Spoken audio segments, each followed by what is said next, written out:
सुबह की सुबह बहुत ही खूबसूरत हुई क्योंकि आज कई दिनों बाद मेरे नाना जान आए थे और उन्होंने मुझे खूब सारा प्यार किया। उसके बाद ये देखिए मैं नहा धो के तैयार हो गई हूँ और अपनी मम्मा को घूर घूर के देख रही हूँ।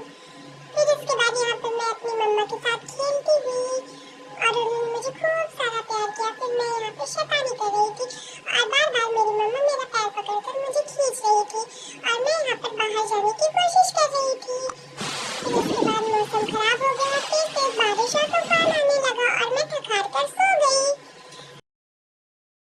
और जब मैं सो के उठी तो मैंने देखा कि मेरे मामू जान मेरे लिए एक वॉच लेकर आए हैं, जिसे देखकर मैं बहुत ज्यादा खुश हो गई। और उसके बाद ये देखिए मेरी खाला जान मुझे बारिश खत्म होने के बाद बाहर सैर करा रही थी, जिसकी वजह से मैं खूब सारा हंस रही थी और सभी लोग मुझे देख रहे थे।